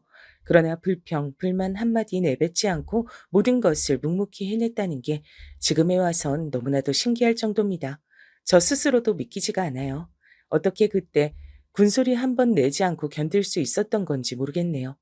제가 타고나기를 아주 순박하고 순종적인 성격도 아닌데요. 환경이 사람을 버티게 만드나 봐요. 산전수전 다 겪어낸 지금 그렇게 하라고 해도 못할 것 같은데 말입니다. 어찌저찌 해서 중학교까지는 제가 그대로 나왔는데 그 다음이 문제였죠. 힘들게 억지로 고등학교를 간다고 치자. 그런다 해도 내가 대학교란 곳을 갈 수가 있을까? 고개가 져졌습니다. 그건 부모님께서도 마찬가지로 느끼신 모양이었어요. 아버지께선 지극히 현실적으로 살아야 한다고 하셨습니다. 당신께서 떳떳하지 못하고 못난 가장이라 너무 미안하다고 하시면서 제가 만약에 집안 살림의 보탬이 되도록 돈을 번다면 좋을 것 같다고 그런 말씀을 하셨었고요. 엄마께선 어차피 제가 고등학교를 가지 않을 거라면 이 좁은 시골 동네를 벗어나 사는 것이 좋겠다고 여기셨습니다. 제 바로 밑에 남동생은 원체 천방지축이었으나 그러면서도 똘똘했어요. 그리고 그 밑에 여동생은 어려도 손끝이 야무진 편이었죠. 내가 고등학교를 언강생신 욕심내는 건 말이 안 된다. 나 대신 학업을 더 이어갈 동생도 나 대신 살림을 대신 봐줄 동생도 있으니 난 여기서 공부를 멈춰야 돼. 그리고 엄마 말씀대로 이곳을 벗어나서 살아보자. 집안의 장녀인 내가 더 넓은 세상을 보고 동생들을 인도해 주는 거야. 아무래도 제가 도시에 대한 동경심을 품고 있다는 것을 엄마께선 진작 아셨던 것이 분명했어요. 동네에서 몇 안 되었던 유복한 집들, 그곳에 텔레비전이라는 게 어느 날 생겼는데 넉살 좋은 남동생을 따라가서 그 집들의 텔레비전을 볼 때마다 전 도시가 멋지다는 생각을 하게 됐습니다. 그 생각을 친할머니와 나누곤 했었는데 그걸 엄마께서도 아신 모양이었죠. 동네 분들께 물어가며 또한 장사판을 돌면서 만나신 분들께 물어가며 혹시 저에게 일자리를 주선해 줄 인맥이 있을지 열심히 알아보기 시작하셨습니다. 그렇게 저는 서울로 가게 됐어요. 저에게 식모살이라는 일자리를 되도록 좋은 집으로 알아봐 주겠다고 하시는 분이 나타났기 때문입니다. 어느 집으로 갈지 정해지면 바로 일을 시작해야 했기에 일단은 서울로 먼저 향했죠. 외삼촌의 오랜 지인께서 서울에 살고 계셨는데 일단은 그 집에서 신세를 지는 것으로 정하고 서울 생활을 시작했습니다. 씩씩한 출발이었으나 절 배웅 나오신 친정 부모님께서 돌아서시며 눈물을 훔치시는 모습에 저도 눈시울이 뜨거워지고 말았어요. 그제서야 깨달았죠. 친정 부모님 두 분 다 저의 서울행을 배웅하시기 위해서 그날은 일을 제쳐두셨었단 사실을요. 결단코 그러시는 법이 없는 분들이셨는데 저를 위해서 그리하셨단 걸 깨닫고서 눈물 때문에 시야가 뿌옇게 됐습니다. 꿈에 그리던 도시, 서울에서의 생활이 이렇게 뿌연 앞날일까 봐 갑자기 두려움이 밀려들기도 했어요. 제가 걱정되셨는지 부모님께선 힘을 내어 버티고 살아야 한다 외침을 마지막으로 남겨주셨습니다. 네, 반드시 그럴 작정이었어요. 두려움이 들고만 스스로를 자각했지만 나약하게 살 생각은 추호도 없었습니다. 외삼촌의 지인 댁에서 며칠을 보냈습니다. 눈치가 보였지만 그런 척 내색을 하지 않으려 싹싹하게 행동했죠. 식모살이의 예행 연습이라 생각하기도 했었고요. 그런 절 향해 외삼촌의 지인 내외께선 공장 일보다 식모일을 하는 것이 적성에 맞고 더 잘해낼 것이라는 덕담 아닌 덕담을 건네주셨습니다. 용기가 생긴 채로 전 드디어 식모로 어떤 부잣집에 들어가게 됐어요. 그곳은 서울의 동대문구에 위치해 있던 단독주택이었습니다. 대문을 열고 들어가면 작지만 번듯한 정원이 있었고 현관문이 따로 있어서 저의 입에서 초정부터 감탄사를 자아내게 했던 그런 집이었습니다. 제가 태어나고 자랐던 시골 동네에서 본 가장 좋은 집들이었던 기와집들은 서울의 부잣집에 갖다 붙일 것도 아니었더라고요. 텔레비전에서 본 부잣집이 정말로 존재하고 제가 그 안에 발을 들여서 앞으로 매일 먹고 자고 다 하게 되었다는 것이 도무지 믿어지지 않았습니다. 역시 저의 예상대로 세상은 넓고도 또 넓었던 것이었어요. 일할 곳이 생기자 두려움 속에서 막막함이란 이름은 적어도 지워지게 됐습니다. 그러나 그곳에서의 생활은 결코 쉽지 않았어요. 무엇 하나 순조롭지 못했습니다. 쉽게 통용되는 표현 중에서 고생 끝, 행복 시작 이런 게 있죠. 서울의 부잣집에서 식모살이를 하게 되었던 당시의 저를 행복 끝, 고생 시작이라고 칭하고 싶네요. 그 집에서 먹고 자고 이런 걸 다 하게 됐다는 식으로 생각했던 제가 순진한 것이었습니다. 먹는 게 아니라 그 집 사람들 먹을 것을 끊임없이 만드는 것, 자는 게 아니라 그 집 사람들이 잘 동안에도 일을 하는 것, 이것이 바로 제 주된 생활이었기 때문입니다. 아무리 집안 살림을 호되게 해보고 겪어봤다고 해도 하루아침에 남의 집 밥을 차리고 청소를 하면서 지내기란 쉽지 않은 것이었어요. 혼도 많이 났고 잔소리를 듣는 것은 당연히 예사였습니다. 그릇을 씻고 나서 왼쪽에만 가지런히 엎어놓으라고 여태껏 그랬으면서 그걸 잘 따랐을 뿐인데 왜 오른쪽을 비워놓고 일을 하냐는 건 너무 억울한 꾸중이잖아. 매번 이런 식으로 난 혼이 나는구나. 맞는 소리로 반박을 하면 두 배로 혼나는 건 이미 깨달았으니 입을 계속 다무는 수밖에 없다는 것이 가장 억울해. 제가 정말 잘못하고 부족한 것으로 혼이 났다면 억울하지는 않았을 텐데요. 그들이 하라는 대로 잘 따라서 했을 뿐인데도 거센 꾸중을 듣곤 했습니다. 초반 3개월에서 4개월여 정도는 매일매일 그렇게 혼이 났었어요. 말이 그 정도지 단 하루도 빼먹지 않고 매일같이 꾸중을 듣고 핀잔을 듣는 일상은 너무나도 벅찬 것이었습니다. 자려고 누워도 쉽사리 잠이 들지 않았는데 자놓지 않으면 피곤해서 일을 제대로 할 수가 없었기에 억지로 눈을 붙이고 잠을 청했었죠. 그 좋은 집에서 저에게 주어진 건 창고로 쓰던 작은 공간이었습니다. 잡동사니가 한쪽에 가득 쌓인 그곳에서 남는 공간을 찾아 매일 몸을 뉘었고 저의 짐은 아주 작은 부피였으므로 자리를 차지할 것도 못 되었네요. 친정집에서 가져온 소중한 꾸러미가 유일한 제 마음의 안식처였습니다. 새우잠을 자는 동안 제품에 꼭 안겨있던 인형 하나가 그곳에서 유일한 저의 친구였고요. 제법 눈치란 게 있었던 저는 어느 순간 은연중에 깨달음이 왔었죠. 아, 그렇구나. 내가 잘못된 방식으로 일을 했다고 생각하셔서 그렇게 착각을 하셔서 날 혼내시는 게 아니라 내가 옳게 일을 한 것을 아시고도 일부러 혼을 내시는 거구나. 초장이 저의 귀를 팍 눌러 죽여놓으시려는 의도일 수 있었고, 이곳이 만만치 않은 곳임을 단단히 저에게 인식시켜 주시려고 그러는 것일 수도 있었습니다. 좌우당간 이곳의 어른들이 일부러 저를 혼내신다는 것을 어느 날 무의식 중에 깨달았고, 그 이후론 적어도 억울한 마음을 가지진 않았어요. 왜냐면 제가 어찌하든 결국 혼이 난다는 원리를 알았기 때문입니다. 그래서 저는 초연해질 수 있었습니다. 내가 언제는 뭐 대단한 이유가 있어서 온갖 집안일을 혼자 도맡아서 했던가? 이유라고 한다면 그저 첫째라고, 장녀라고, 책임감 지고 혼자 해냈어야 했을 뿐이지. 세상사가 어떻게 공평하겠어? 이 세상이 돌아가는 게 공평했다면 착하고 순수했던 우리 오라비가 일찍 죽지도 않았을 거야. 우리 할머니도 더 사셨을 테고 말이야. 이 집만 해도 그렇잖아. 심보가 고약하고 못되고 사악하고 이미 가진 것에 만족할 줄 모르며 욕심까지 많은 딸내미를 보라지. 저렇게 심술맞은 애가 좋은 집에 태어나 사는 것을 보면 세상은 공평하지가 못해. 그러니까 나는 아무것도 억울해할 필요가 없다. 인내하고 적응하자.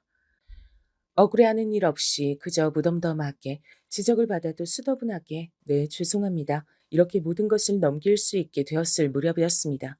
서서히 부당하게 혼나는 일이 잦아들었어요. 아마 그들도 스스로 부끄러움 혹은 민망함을 느껴서 그랬을지도 모를 일이었습니다. 초반에는 우왕좌왕하며 서툴게 굴기도 했으나 그런 모습마저 전 벗어던진 지가 오래였죠. 깊은 새벽마다 한숨을 쉬고 잠을 자려고 누우면 심장 부근이 거세게 뛰어서 머리까지 아파지고 이런 것은 변함이 없었으나 식모살이에 이골이 난 저는 묵묵하게 지냈습니다. 꼭두 새벽부터 일어나서 식사 준비를 해야 했어요. 밥을 다 준비하고 나면 당연히 뒷정리 과정이 있었고 집안의 구석구석을 쓸고 닦아야 했고 가장 신경이 쓰였던 일은 빨래였으며 오물자국이 남으면 안 됐기 때문에 매의 눈으로 옷감의 구석구석까지 다 살펴보느라 피로감이 말도 못했습니다. 제가 그 생활을 행복 끝, 고생 시작이라고 칭한 것도 모자라서 노예 같았다고 여기는 건 단연 그 집안의 딸내미 때문이었습니다. 그 집안은 일단 주인 부부가 있었고요.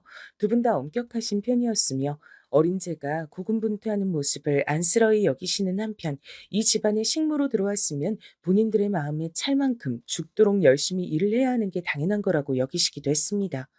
부자들은 원래 저렇게 구두쇠 기질이 강한 것인가 하는 궁금증을 저로 하여금 품게 만들어 주셨던 분들이죠. 주인 부부는 자식을 셋만 뒀습니다. 첫째 아들, 둘째 아들, 그리고 나이 터울이 꽤 있는 마지막 셋째, 막내딸이었어요. 첫째 아들은 이때 갓 직장을 얻어 일을 다니고 있었습니다.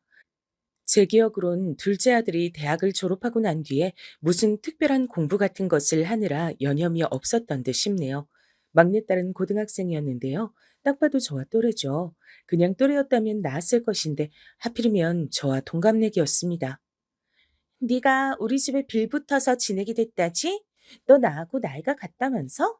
근데 면상이 보통 작은 게 아니구나. 가난해서 못 먹고 살았다던데 면상은 왜 이렇게 작았니? 못 먹고 살면 오히려 빨리 늙는 걸까? 피부도 되게 까무잡잡하네. 아프리카 원주민이 너한테 친구하자고 하겠다. 어휴, 촌년, 촌냄새. 초반부터 아주 싸가지가 밥맛이었죠.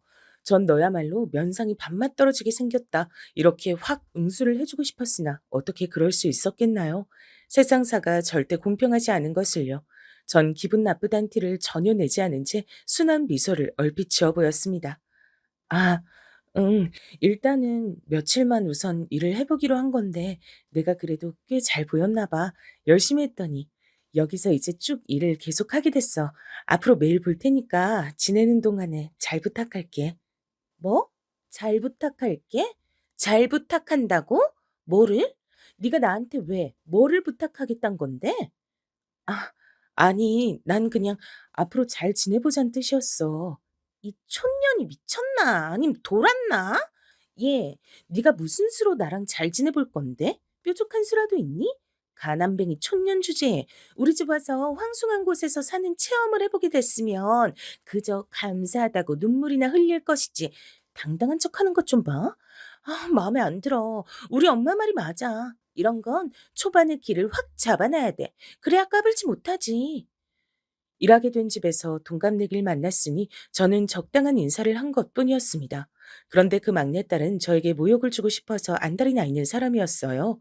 좋은 집에서 태어나고 자랐으며 위로 오빠만 둘이고 혼자 딸인데 나이 차이가 나는 막내라서 예쁨을 많이 받아오며 부족함 하나 없이 살아온 아이였건만 대체 왜 이렇게 심보를 못되게 쓰는 것인지 저는 도무지 이해가 안 됐습니다.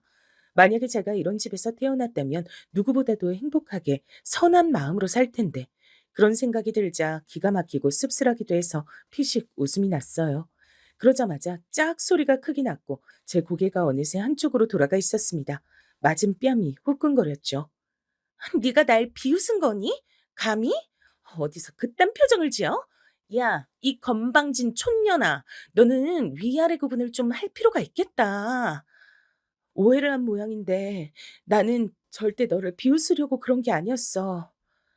제가 차분한 목소리로 말을 마치자마자 이번엔 반대쪽으로 고개가 돌아갔습니다. 이쪽 뺨을 더 세게 맞은 것인지 후끈함을 넘어서 피부가 따갑더라고요. 연달아서 이렇게 뺨을 얻어맞다니. 이 상황이 너무 놀랍고도 서러워서 저는 아무 말 없이 저와 눈높이가 엇비슷했던 그 막내딸을 가만히 쳐다봤습니다. 그러자 제 정강이를 세게 걷어차더군요. 아파서 비명을 지르자 한 번 더 제 정강이를 걷어차더니 강제로 저를 무릎 꿇렸습니다. 어디 촌바닥에서 굴러먹다가 왔는지도 모를 촌년아, 잘 들으렴. 앞으로 나한테 또다시 반말을 찍찍 내뱉는다면 잘 다듬은 연필로다가 네 혀를 찍어버릴 거야. 구멍난 혓바닥으로 남은 인생 살고 싶진 않을 테지? 그 막내딸이 제 안에서의 호칭이 나쁜 기집애로 등극하는 순간이었습니다. 그 나쁜 기집애. 생각만 해도 자다가도 이가 갈리게 만드는 증오스러운 존재였어요. 당시엔 저도 어렸고 무엇보다 못 모를 때였죠. 연필로 혀를 찢고 혀가 구멍이 나서 살게 된다니 등줄기가 오싹해졌습니다. 필사적으로 고개를 끄덕끄덕했어요. 그 딸녀는 오만한 웃음을 짓더니 저에게 이런 지시를 내렸습니다. 앞으로는 날 아가씨라고 부르도록 해. 그게 맞는 거잖아. 날 깍듯이 모시는지 어쩌는지 지켜볼 테니까 알아서 잘 하렴. 쳐 맞고 나서야 배우고 익히는 건 짐승들이나 그러는 거잖아. 넌 짐승이 아니지? 네, 아가씨. 저는 짐승이 아니에요. 알아서 잘할게요. 이해력은 나쁘지 않네. 그럼 네가 아가씨를 얼마나 충성심 있게 모실 준비가 되었는지 봐야겠어. 대야에 따뜻한 물 받아와. 뭐해? 안 뛰어가고? 생각할 겨를도 없이 뛰어가서 대야에 따뜻한 물을 받았죠. 이게 왜 필요하나 싶었던 건 그걸 들고 그 나쁜 기집애 앞으로 갔을 때였는데 의자에 앉더니 그걸 자기 발 밑에 두라고 그랬습니다. 그러더니 저한테 자기 발을 씻으라고 그랬어요. 저는 수치심에 얼굴이 뜨거워졌고 조금만 방심해도 눈물이 날 것 같아서 이를 꽉 악문 채로 그 나쁜 계집애에 발을 씻겼습니다. 나쁘지 않네. 근데 다음엔 더 성의껏 해. 아직은 너무 어설프다 이 촌년아. 다 씻기고 났을 때 그 나쁜 계집애가 대야를 걷어찼어요. 바닥에 물이 다 엎어졌고 그걸 치워야 하는 전 망연자실해졌죠. 그 나쁜 계집애는 저를 비웃으면서 제 등을 발로 세게 걷어찼고 제가 쏟아진 물 위로 엎어지는 걸 지켜봤습니다. 자기 발을 닦은 물에 제가 얼굴을 받고 넘어진 걸 즐거워했어요. 가히 악마라고 할 만했습니다. 엄하고 너그럽지 못했던 주인 부부가 절 힘들게 한 건 아무것도 아니었던 거예요. 이 집안에 이런 미친 딸년이 있는 줄 알았더라면 저는 이곳에 오지 않았을 거란 생각이 들었어요. 팔은 안으로 굽는다고 하죠. 제가 괴롭힘을 당하는 것을 주인 부부, 그리고 이따금씩 그 집에 번갈아 와서 며칠씩 머물고 갔던 주인 부부의 양친들은 알았으면서도 누구 하나 도와주질 않았습니다. 형식적으로 그 나쁜 계집을 향해 마음 곱게 써라 한마디 하면 그걸로 끝이었어요. 전 이 악몽에서는 반드시 끝이 있다는 걸 생각하며 새벽에 잠이 들 때마다 인형을 안고 스스로를 다독였습니다. 제 바로 밑에 남동생이 고등학교를 다니고 있었어요. 어렸을 때부터 얄미운 개구쟁이였지만 소중한 제 동생이었고 오빠가 죽은 뒤부턴 집안의 장남이었습니다. 다행히 공부에 적성이 있었고 본인이 고등학생이 된 이후로 책임감으로 의자에 엉덩이를 붙이고 앉아 있다는 얘기를 들었어요. 아무 걱정 없이 공부를 할 수 있게 해주고 싶었습니다. 부모님의 짐을 덜어드리고 싶었으며 나머지 제 동생들이 힘겨운 미래를 걷고 싶게 하지 않았고 마지막으로 스스로 난관을 버티고 이겨내고 싶었어요. 지금 이때를 회상해 보자면 저 자신에게 이거 그건 버틸 것이 아니라 도망가야 하는 게 맞는 거야. 이런 쓴소리를 해주고 싶지만 어쩌겠나요. 이미 다 지난 일인 것을요. 저는 그 악몽 같은 시간들을 그 집에서 한참 더 버텼습니다. 저와 동갑내기인데 저는 남의 집에서 식모살이를 하고 자기는 번듯하게 고등학교 생활을 한다는 걸 그 나쁜 계집은 무척 자랑스러워했습니다. 사람 팔자 한번 재밌다. 그렇지 않니? 저에겐 하나도 재밌지 않을 일이었는데 악랄한 미소로 그런 말을 할 때마다 주먹이 몰래 쥐어졌습니다. 맛있는 반찬을 하더라도 전 그걸 먹을 기회가 거의 없었죠. 대부분 김치하고만 밥을 먹었으니까요. 그도 아니면 물에 밥을 말아먹는 게 전부였습니다. 식사를 차리고 청소를 하고 수발을 들고 그러느라 바깥에 나가볼 기회나 시간도 없다시피 했어요. 그 나쁜 기집엔 저에게 쓸데없이 나간다면 가만히 안 두겠다면서 으름장을 자주 놓기도 했었죠. 그런 것들은 남몰래 주먹을 쥐며 꿋꿋하게 참아낼 수 있었지만 도저히 평정심을 유지할 수 없는 일을 당하기도 했어요. 어느 날 그 나쁜 계집애가 제 보물을 망쳐놓은 겁니다. 짐이라고 하기에도 초라한 제 물건들 사이에서 보물이 뭐가 있었겠나요? 딱 하나, 인형이었죠. 제가 부엌 일을 하고 있던 사이 그 나쁜 계집애가 인형을 가위로 잘라놨던 겁니다. 그걸 발견하고서 제가 목 놓아 울었어요. 이것만은 서러워서 못 견디겠더라고요. 범인이 누군지 뻔했는데 주인 부부는 외면을 했고 그 나쁜 계집엔 저에게 물건 간수를 못한 잘못이라며 절 고소했습니다. 잘린 인형을 안고서 제가 얼마나 울었던지 몰라요. 그렇게 못된 년이었건만 잘도 대학을 가더군요. 그 나쁜 계집애가 대학 생활을 하는 동안에도 저는 식모로 있었죠. 그 집에서 저는 5년을 채우고 나왔습니다. 사실 더 이르게 그만두고 싶었는데 도중에 아버지 몸이 편찮으셔서 이를 악물고 나 죽었다 생각하고 버텼어요. 제가 그만두고 나오던 때 저는 주인 부부에게 간청을 하며 그 나쁜 계집애한텐 제가 그만두는 걸 미리 알리지 않고서 몰래 나왔습니다.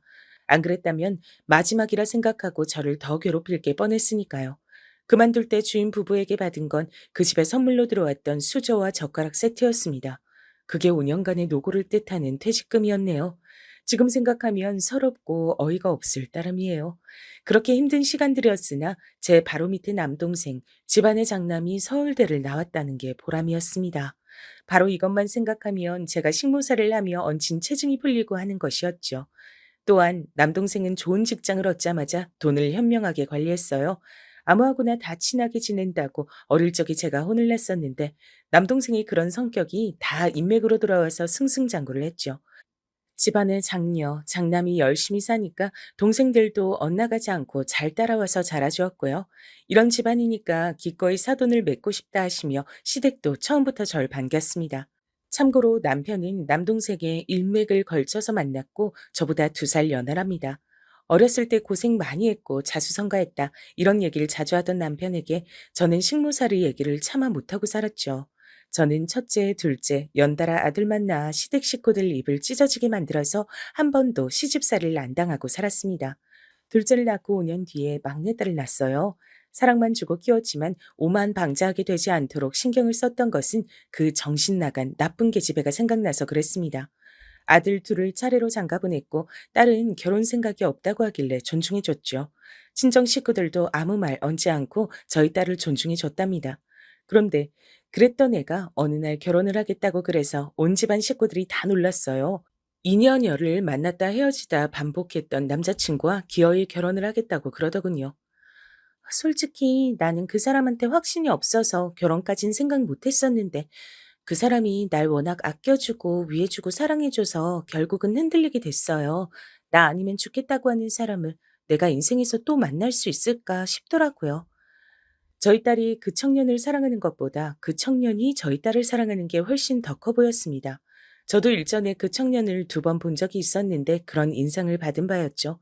신중한 딸이 결혼을 최종 결정하였으니 이 또한 존중하기로 했습니다. 이제 자식 셋을 다 결혼시키게 됐으니 제 기분이 묘해져서 그랬나 봐요. 제가 처음으로 가족들 앞에서 식모살이 이 얘기를 꺼냈죠. 그랬더니 다들 분을 금치 못했답니다. 사실 저는 밝힌 내용보다 더한 일도 겪었더랬죠.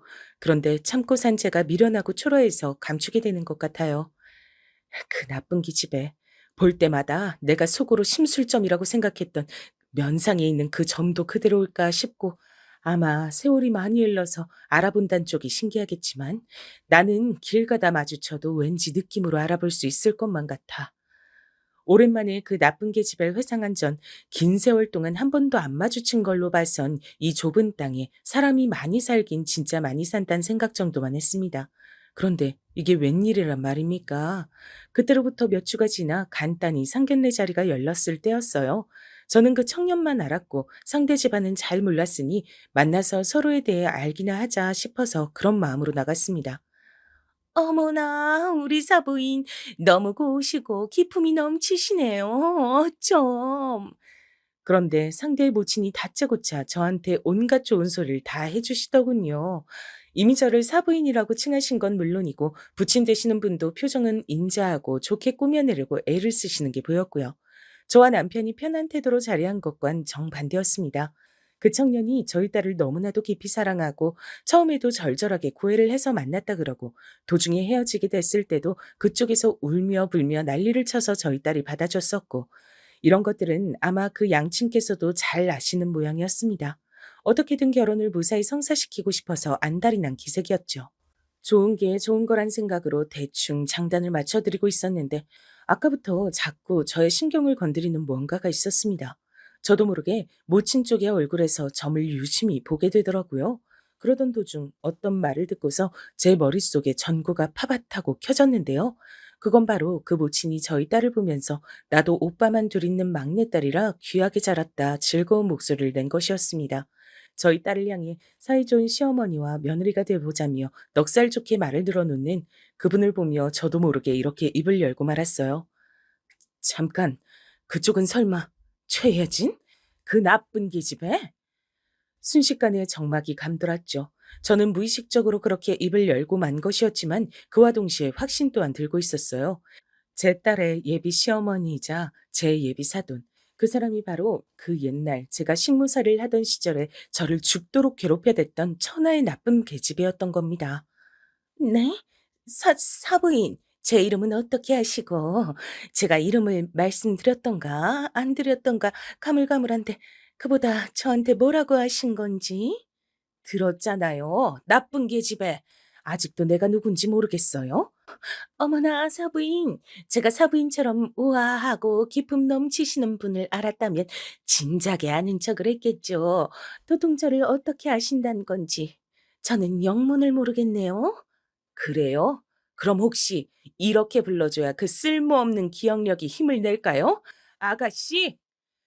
그 순간이었습니다. 제 입에서 아가씨라는 석자가 나오자마자 그 모친, 아니 그 나쁜 계집애의 얼굴에 경악이 가득 차오르더니 제가 누군지 단박에 알아채더군요. 설마 세상에 이건 말도 안 돼. 말이 안 되긴 대체 뭐가 말이 안 된단 거예요? 나와 이런 자리에서 다시 재회하게 된 거? 아님 세월이 흘러서 너보다 내가 훨씬 더 잘 먹고 잘 살고 있다는 거? 어느 쪽이든 성질 더러운 부잣집 아가씨였던 그 양반께선 감당하긴 힘든 상황인 것 같네. 아니, 저기, 잠시만요. 진정하고 제 말을 좀 들어보세요. 그거는 너무 옛날 일이었고, 저는 기억도 잘 안 나는 얘기이기 때문에 그걸 가지고 걸고 넘어지시면 제가 무척이나 난감합니다. 그 나쁜 계집엔 안색이 창백하게 질린 채로 자리에서 일어났는데 몸이 덜덜 떨리고 있었습니다. 그러면서 자기 아들의 눈치를 살피더라고요. 저희 딸을 열렬하게 사랑해온 그 청년의 얼굴에 당혹스러움이 가득했어요. 전 피식 웃으며 따라서 자리에서 일어나 준 뒤 놀란 얼굴들을 한 제 남편과 자식들을 향해 말해줬습니다. 바로 이 인간이야. 내가 식모살이란 힘든 일을 하면서 아등바등 살고 있을 때 불난 집에 기름기 얹어주었던 나쁜 기집애. 천하의 못된 년. 지옥에서 악마가 친구하자고 먼저 악수를 청할 악당.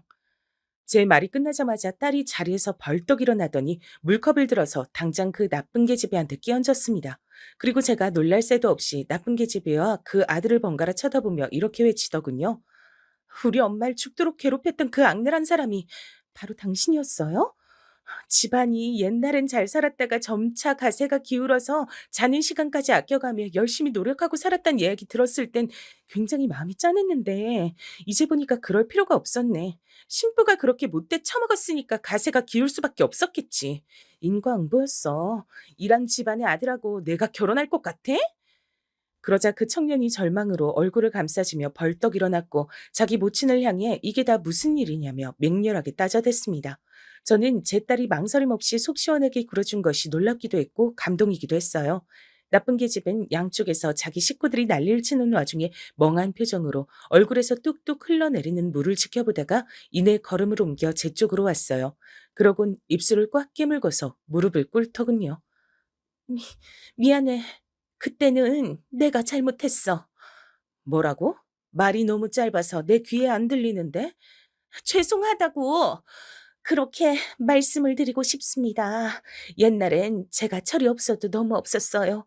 부디 너그러이 한 번만 용서를 해주시고 애들끼리 결혼만 잘할 수 있도록 해주시면. 이상한 소리를 다 하네. 애들끼리 결혼? 이 판국에 무슨 결혼이란 거야? 당연히 파혼이지. 우리 딸이 하는 말 못 들었어? 어떻게 너같이 근본 자체가 글러먹은 것과 사돈을 맺으란 거야? 그런 집안에 우리 딸을 어떻게 시집 보내란 건데? 말도 안 되는 소리 하지 마. 그리고 사과 또한 안 받을게. 겨우 지금의 내 기분이 편해졌음 싶어서 너의 허접한 사과를 받아주기엔 5년 내내 고통받았던 과거의 내가 너무나도 불쌍하거든. 과거의 날 위해서라도 널 용서할 수가 없어. 다시 만나게 돼서 전혀 안 반가웠고 다신 보지 말자. 제가 차갑게 말하며 가방을 챙겼을 때 이미 남편은 경멸의 눈길을 상대측에 천천히 날리면서 나갈 준비를 마친 채였어요. 저희 딸은 자기를 붙잡으려고 눈물을 흘리고 있는 그 청년을 매몰차게 뿌리치며 두 번 다신 연락하지 말라 그랬습니다. 그 청년이 오해라는 소리, 나쁜 계집애가 정신을 놓고 현실을 부정하는 혼잣말을 뒤로한 채 저희 식구는 그곳을 빠져나왔죠. 저희 딸은 파혼에 미련 한 톨조차 없다고 했어요. 남편, 아들들, 며느리들 모두 어떻게 이런 인연이 다 있냐고 하면서 고개들을 저었죠. 제가 한 방 먹여줄 수 있었기에 다행이라고 모두 그렇게 여겨줬습니다. 상견례 자리에서만 그렇게 갚아주고 끝난 것이 아니었어요. 그 청년이 안타깝게도 저희 딸을 무척이나 사랑한 모양이었습니다. 결혼이 깨지자 자기 모친을 죽도록 원망하면서 아예 의절을 했다는 후문을 들었어요. 그 이전에 극단적 선택도 시도하려고 했던 모양이더라고요. 나는 우리 아들만 잘 되면 되는데 아들 하나 보고 사는 나한테 대체 이 세상이 왜 이렇게 구는 거야? 그 나쁜 계집애는 이 세상이 불공평하다고 여기면서 분노하고 슬퍼한 모양이었죠. 몇 번이고 절 따로 찾아와서 사과를 하려고 들었는데 제가 절대 안 만나줬습니다. 이건 나중에 한 사실인데 그러고 나서 이듬해 그 나쁜 계집애는 이혼도 한 모양이었어요. 그런 일이 있었으니 부부간에도 불화의 씨앗이 싹을 틔웠던 건가 봅니다. 저희 딸은 새로운 인연을 만나서 너무나도 멋진 사위를 저에게 안겨줬고요. 지금까지 알콩달콩 잘 살고 있답니다.